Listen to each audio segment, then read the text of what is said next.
A billionaire offered me $1 million to stand still and let her bodyguard hit me one time. One punch, she said.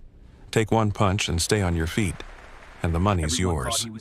She said it the way you'd toss a coin to a street musician, bored and amused, in front of a whole party of people just like her, all of them laughing, because to them I was the help, a nobody in a catering vest refilling their glasses, and the idea of watching a poor man get knocked down for their entertainment was the most fun they'd had all night. And I needed that money. God, I needed it. So I set down my tray and I said okay, and I took off my jacket.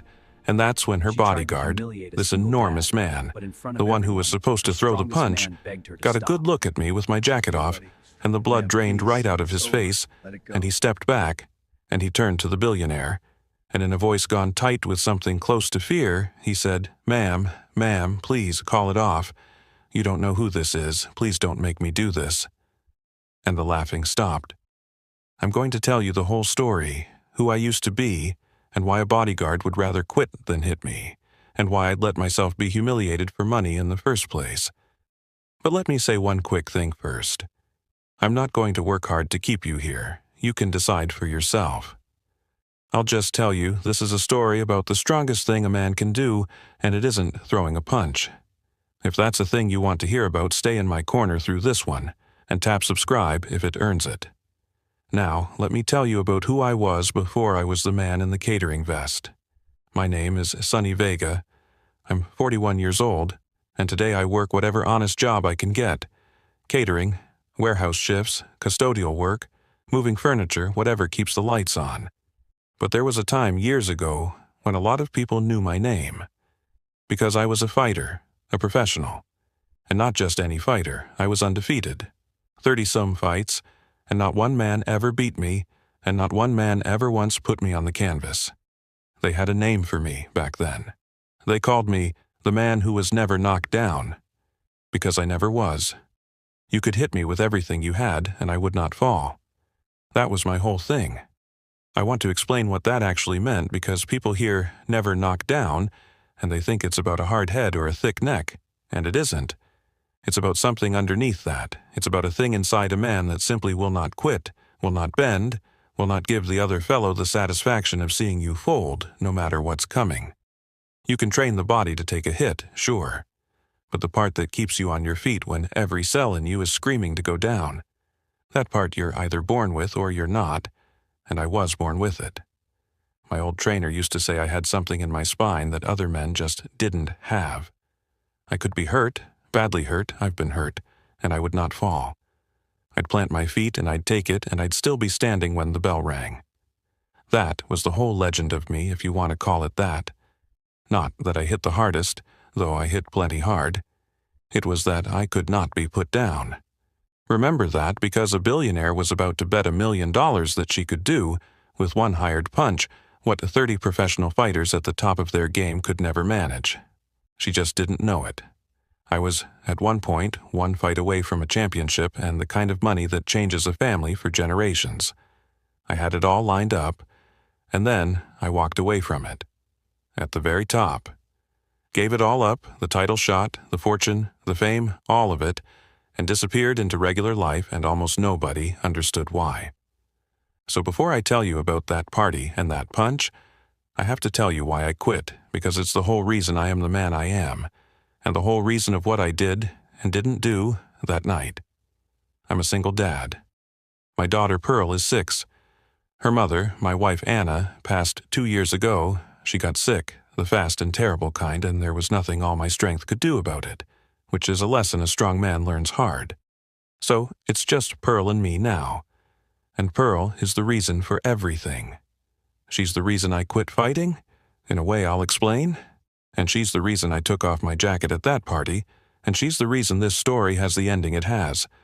Everything I am is downstream of that little girl. I should tell you about Anna, just a little, because she's part of the strength too. Anna was the one who never once asked me to keep fighting. Not even when the money would have made her life easier, not even when we were scraping by after I quit. When I came home from that delivery room and told her I was done, that I was walking away from the title and the fortune, a lot of wives would have fought me on it, and nobody would have blamed them. Anna just looked at me, with our newborn in her arms, and she said, "Good." I never wanted to raise her wondering if her daddy was going to come home with his brain rattled loose. That was Anna. She'd rather have a poor husband whole than a rich one broken.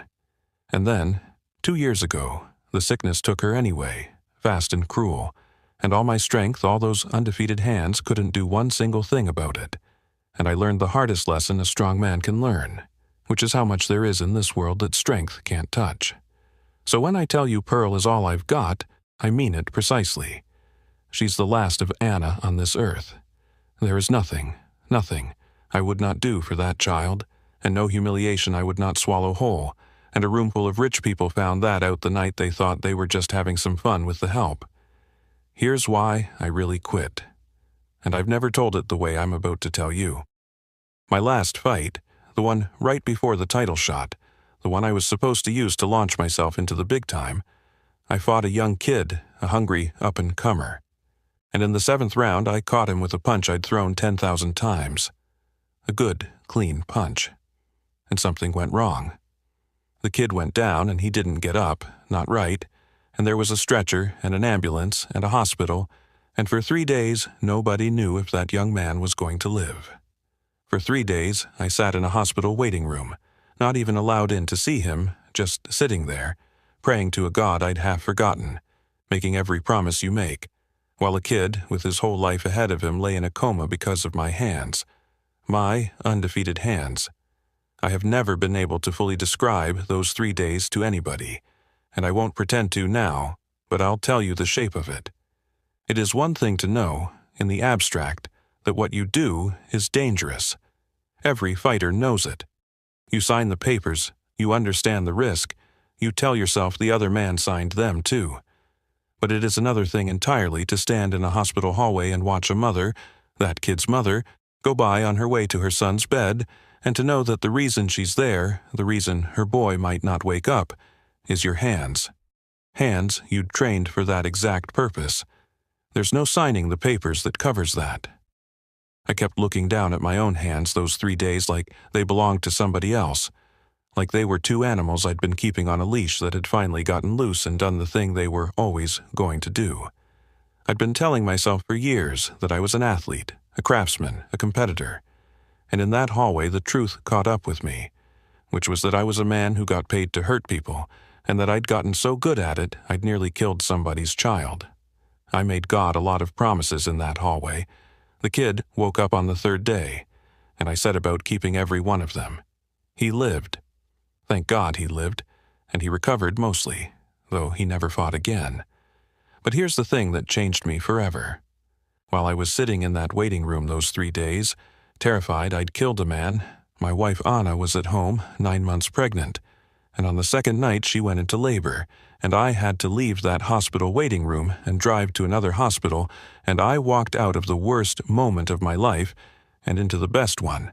And a few hours later they put my newborn daughter, my Pearl, into these same 2 hands.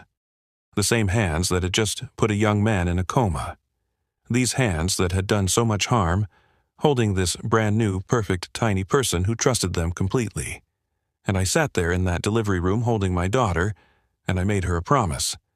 I promised her that these hands, the hands that had hurt a man so badly I thought I'd killed him, were never ever going to be used in anger again.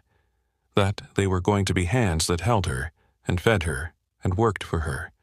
And that the man who was never knocked down was done knocking people down, forever. I was going to be her father, not a weapon.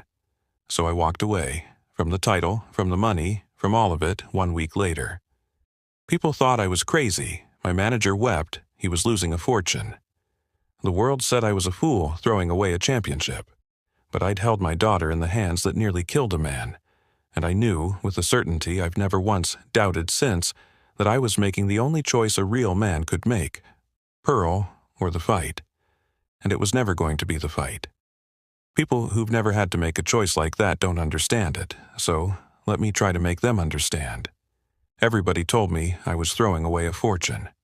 And I was, a real one, the kind that buys houses and sets up grandchildren.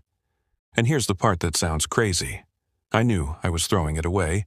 I knew exactly what it would cost my family in dollars, and I did it anyway, because some things a number can't touch. I had looked at those two hands holding my daughter, and I had understood all the way down that I could not be both things. I could not be the man who got into a ring and tried to render another human being unconscious for money, and also be the man I wanted my little girl to look up to. The two could not live in the same body. One of them had to die so the other could live. And standing there, it wasn't even a hard choice in the end, for all that it cost. The fighter died in that delivery room so the father could live. I have never, not for one single day, not even on the night $1 million was on the line, regretted which one I let go. So that's who I was, the night of the party. A man who used to be a legend, who walked away to keep a promise to a newborn, who buried that whole life so deep that almost nobody in my regular world knew it had ever existed.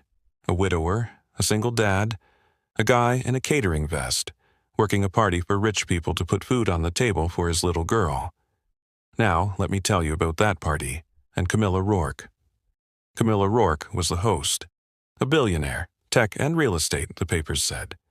The party was in her enormous home, the kind of place where they hire a whole staff of temporary servers for the night. And that night, one of those servers was me. I'd taken the gig because the pay was good and Pearl needed new winter boots, and there was a school trip I wanted her to be able to go on.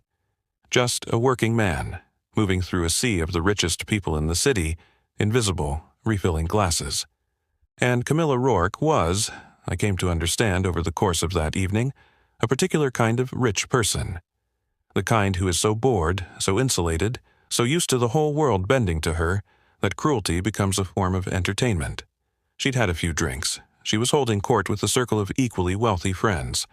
And at some point her gaze landed on me, the server, and she decided, the way that kind of person decides, that the help would make good sport. It started small. A comment about my vest. A joke at my expense to her friends, loud enough for me to hear, watching to see if I'd react. I didn't. I've been looked down on my whole life, before the fighting and after. You learn to let it roll off. And I want to be honest about something here, because it's part of the strength I'm trying to describe. It is not that her words didn't reach me. They did. I'm a human being. Standing in a room full of people deciding you're beneath them, laughing at your vest, treating you like furniture that pours wine, that lands every time, no matter how many times you've taken it. The old me, the fighter me, had a temper, and that temper had not died with the rest of him. I'd just learned to keep it on a very short leash. So when Camilla Rourke started in on me, there was a part of me, an old, buried, dangerous part, that woke up and wanted to remind that whole room exactly who they were laughing at. But that's the thing nobody tells you about real self-control. It isn't that you don't feel the pull. It's that you feel it, fully, the whole hot weight of it, and you set it down anyway. Every insult that woman threw, I felt. And every one I set down, not because I was a saint, because I had a 6-year-old at home, and I was not going to let a bored, rich woman's bad night turn me back into the man I'd buried for that little girl.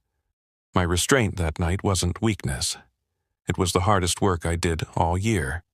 But my not reacting seemed to interest her, to provoke her, and she escalated. And finally she landed on her big idea, the one that would entertain her friends the most. She called me over, and she said, loud for the whole circle, "You look like you could use some money, sweetheart. Tell you what, let's play a game." And she gestured to the enormous man standing behind her bodyguard, a man built like a vault door, clearly some kind of professional muscle. And she said, "Dom here is going to punch you. One time, as hard as he likes, and if you can stay on your feet, if you don't go down, I will write you a check right now for $1 million. One punch, $1 million. What do you say, sweetheart, or are you too scared?" And the whole circle laughed and gasped and egged it on, because to them this was hilarious. The bored billionaire offering the poor server a fortune to be her human punching bag, certain he'd either be too scared to do it or would get flattened for their amusement. Either way, entertainment.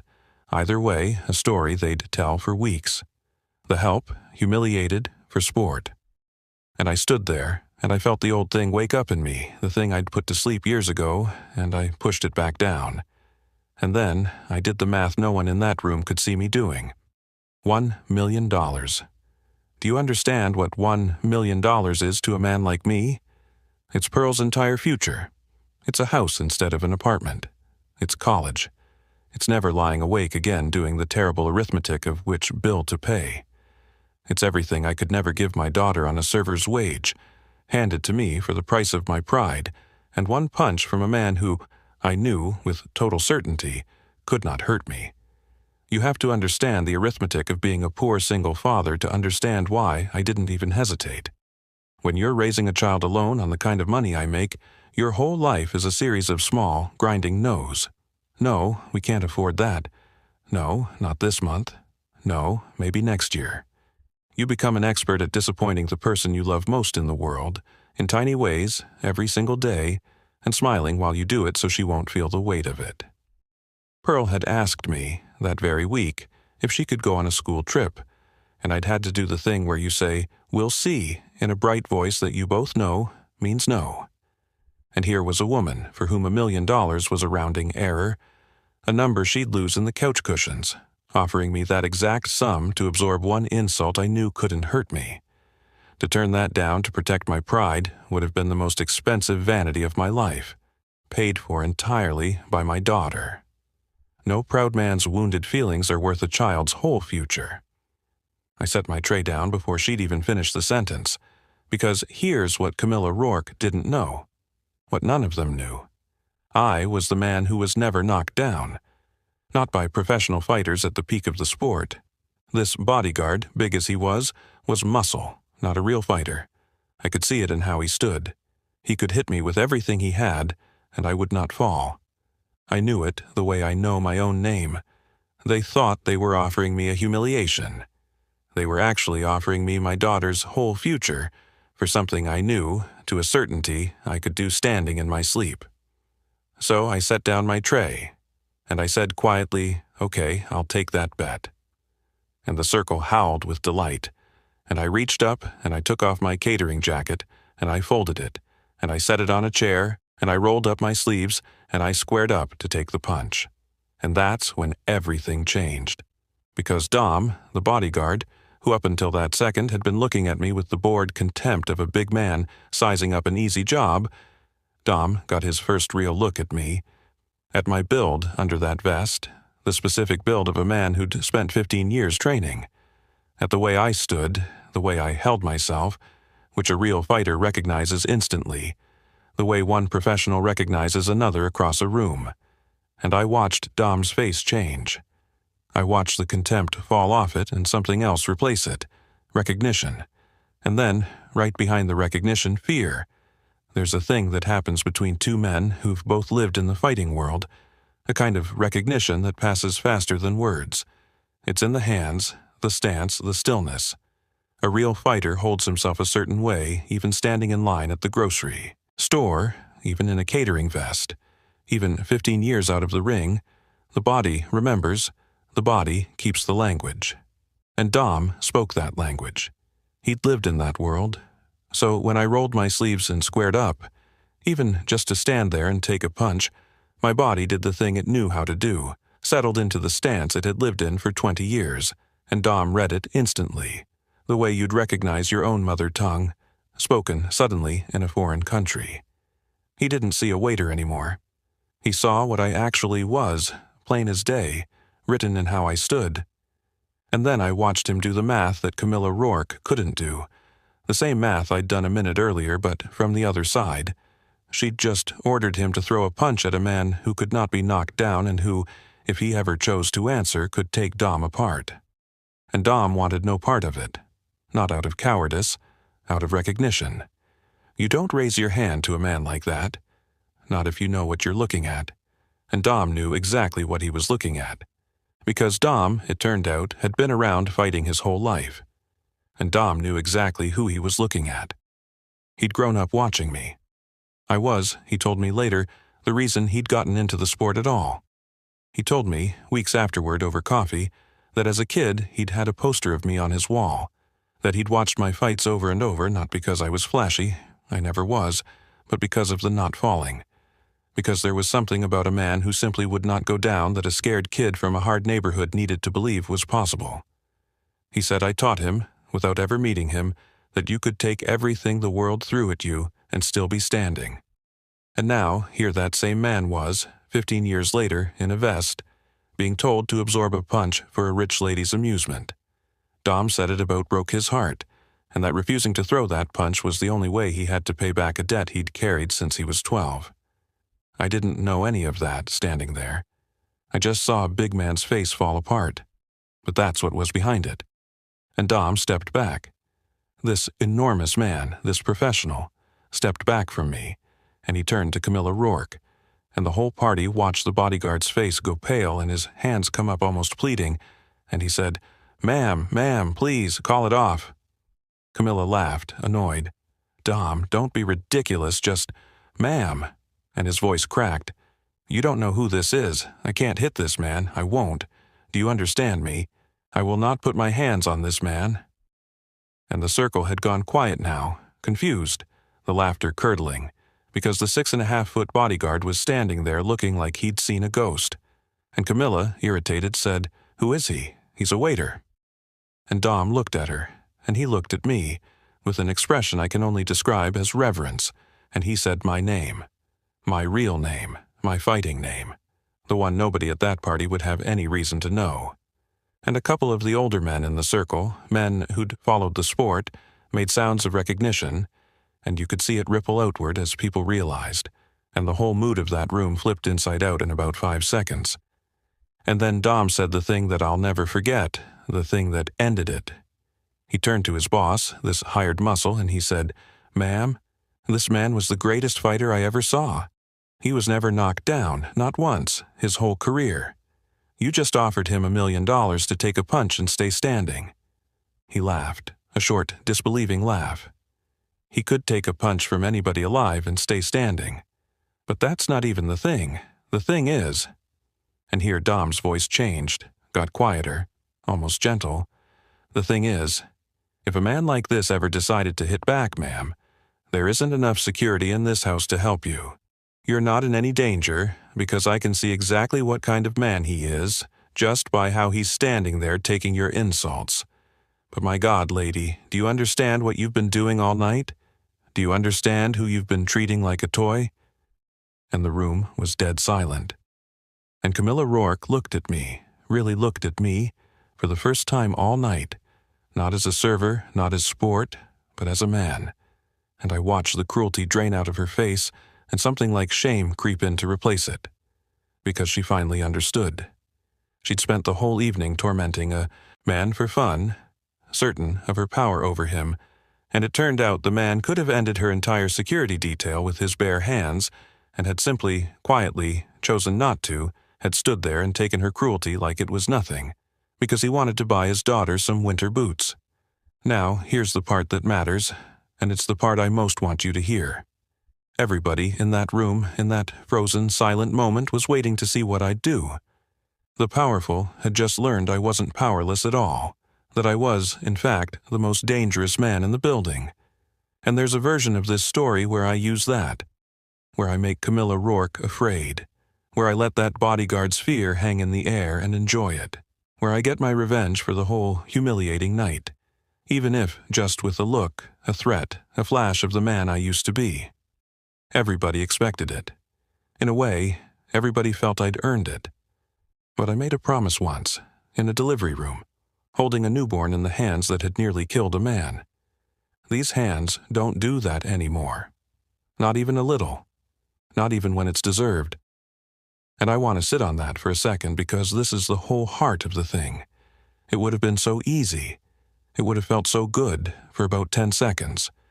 To draw myself up to my full height and let that whole cruel room feel, just for a moment, the cold drop in the stomach that Camilla Rourke deserved to feel, to take back, with one hard look, all the power she'd spent the night stealing from me. Nobody would have blamed me. Half that room would have secretly cheered. And here's what I've learned that most people never do.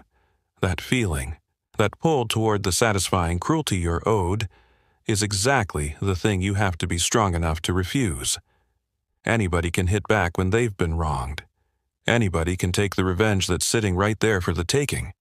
That's not strength. That's just gravity. That's just falling. The strength is in the not falling. It's in standing in the one place in your whole life where revenge is free and justified and applauded, and choosing, anyway, to keep your hands open, because somewhere across town there's a little girl asleep who's going to grow up to be whatever kind of person her daddy showed her how to be. I wasn't going to let Camilla Rourke turn me cruel. That was the one thing in that whole house she didn't have enough money to buy. So I didn't draw myself up. I didn't make myself frightening.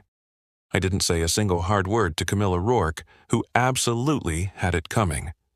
Instead, I walked over to Dom, the bodyguard, the man who'd refused to hit me, and I put my hand out, and I shook his, and I said, quiet, just for him, "Thank you." That took more than throwing the punch would have. Refusing your boss like that, that's the real toughness. You're a good man, Dom. And I watched this enormous professional get tears in his eyes because the fighter he'd idolized as a kid had just called him a good man. And then I picked my catering jacket back up off the chair, and I put it on, the greatest fighter that bodyguard had ever seen, putting his server's vest back on in a silent ballroom full of billionaires.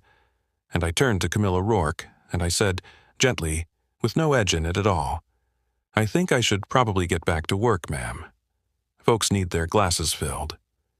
And that, I think, was the moment that undid her completely. Not fear, the opposite of fear. The sight of a man who could have frightened her choosing, instead, to be gentle. Choosing to be humble. Choosing, with the whole room watching, to just go back to being the help. Because that's the honest work that fed his little girl. I think if I'd threatened her, she'd have felt justified somehow, would have had something to push against. But I gave her nothing to push against. I just gave her the truth of who I was, which was a far stronger and a far kinder man than she'd taken me for, and let her sit in it. Now, the $1 million. Because here's the thing, I'd technically won the bet. The terms were, take one punch and stay standing. No punch had been thrown, true, but only because her own man refused to throw it, having recognized that the bet was a fraud from her side. She'd offered me $1 million to do something she thought was nearly impossible, and that was, for me, nothing at all. I could have argued the technicality. I didn't have to. Because Camilla Rourke walked over to me, in front of everyone, and her hands were shaking a little, and she said, "I owe you an apology, a real one. I have treated you abominably all night, and you've shown me more grace in the last 5 minutes than I think I've shown anyone in years." And then she said, "And I'm writing you the check. Not because of any bet. Because I'd like to do one decent thing tonight, and because I have a feeling you'll do something better with that money than I ever would. And I want to tell you, because I know you're wondering whether I took it, that I took it. I took every penny of that $1 million, and I didn't feel one bit bad about it, and I'll tell you exactly why. Because it's the same reason I took off my jacket in the first place. That money was never about me. If it had been about me, my pride, my dignity, I'd have thrown her offer in her face hours earlier and walked out. But it was about Pearl. It was always, only, about Pearl. I swallowed that whole humiliating night for my daughter's future, and to refuse the money at the end to protect my own pride would have meant the humiliation was for nothing. A proud man would have refused it. A father took it. I have never been confused about which one of those I am. I did say one thing to her when she handed me that check. I said, "Miss Rourke, can I tell you why I really took off my jacket tonight? Not because I wanted your money for me, because I've got a 6-year-old little girl at home named Pearl, and her mama passed 2 years ago, and it's just me, and $1 million is the difference between the life I can give her and the life I want to give her. That's the whole reason. I'd have let 100 men punch me for that little girl. So thank you. You've changed her whole life tonight, even if you didn't mean to at first." And Camilla Rourke, the bored, cruel billionaire, put her hand over her mouth and turned away, because I think nobody had made her feel like a human being, or feel her own smallness, in a very long time. That's the strange thing about people with that much money and that much armor. Everybody either fears them or wants something from them, and so nobody ever tells them the truth. And nobody ever shows them simple human decency without an angle, and they go years, decades, without anybody treating them like just a person who could be better than their being. I think, in a backwards way, the kindest thing anybody had done for Camilla Rourke in a long time was what I did that night. Refuse to be afraid of her, refuse to flatter her, and refuse also to hurt her. Just stand there and be a decent man in front of her until she couldn't help but measure herself against it. Mercy holds up a mirror that revenge never can. Revenge would have let her stay the villain of the story. Mercy made her have to look at herself. So what happened after? Pearl is set for life. That's the first and most important thing. My little girl will go to any college she dreams of, and we live in a real house now with a yard, and I sleep at night. I still work. I'll always work. I don't know how to not work, but I work because I want to now, not because the wolf is at the door.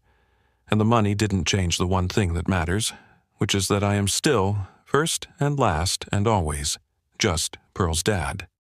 The man who walked away from a championship to hold her, and would do it again 1,000 times. Dom and I are friends now. The bodyguard. Funny how things go. He quit working for Camilla Rourke not long after, said he couldn't work for someone who'd do what she did, even though she'd apologized, and I helped him get into training young fighters, which is what he was always meant to do. He's good at it. He teaches those kids the same thing I'd teach them, which is that the most important thing a fighter ever learns is when not to fight.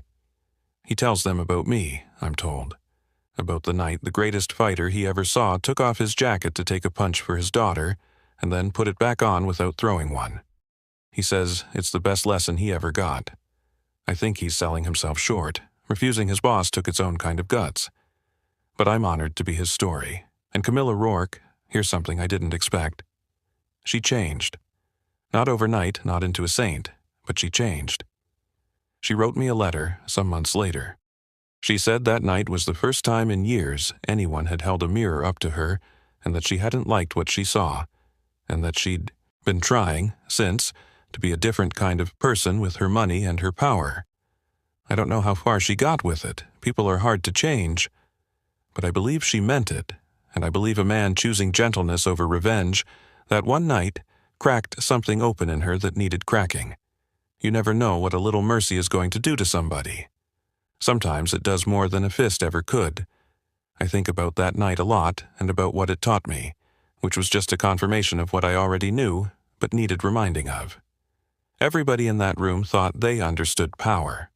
They thought power was Camilla Rourke's money, her bodyguard, her ability to make the help dance for her amusement. And the most powerful person in that entire mansion turned out to be the quiet man in the catering vest. And his power was not in his fists, which could have ended any of them. His power was in his restraint, in his choosing, with every reason in the world to do otherwise, to be gentle, to be humble, to pick his jacket back up. The strongest thing I have ever done in my life was not winning 30 fights undefeated. Any tough kid with fast hands can learn to win fights. The strongest thing I ever did was hold my newborn daughter and decide to never throw a punch in anger again, and then keep that promise for years, even on a night when a room full of cruel people would have cheered me for breaking it. That's the real championship. Not knocking a man down. It's having every power to knock him down, and choosing, for love, to keep your hands open instead. That night, when I finally got home, late, I paid the sitter and I went and stood in the doorway of Pearl's room, and I watched my little girl sleep for a while, the way you do. And I had that $1 million check folded up in my pocket, and I thought about everything it would buy her, the whole future it had just unlocked. But mostly, I just looked at her. This small person I gave up a championship for and would give up the whole world for. And I thought about the promise I made the hands that were holding that check, the same hands that held her the day she was born. And I went in, quiet, and I tucked her blanket up under her chin, gentle as anything, with the hands that were never going to hurt anyone again. And she stirred and said, "Daddy, half asleep?"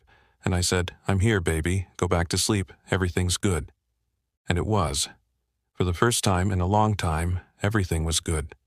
So let me ask you something before I go. We've got this idea, all of us, that strength means how much you can do to people, how hard you can hit, how much you can take, how much you can make the world bend. But I've come to believe the realest strength there is the strength to not, to have the power to hurt and choose not to use it, to have every reason for revenge and choose mercy instead, to be able to win the fight and decide the fight isn't worth your daughter's eyes on you. So here's my question for the comments. When have you seen someone show that kind of strength, the strength to hold back, when nobody would have blamed them for letting go? Or when did you manage it yourself? Tell me. Those are the stories I most want to hear. Those are the real champions.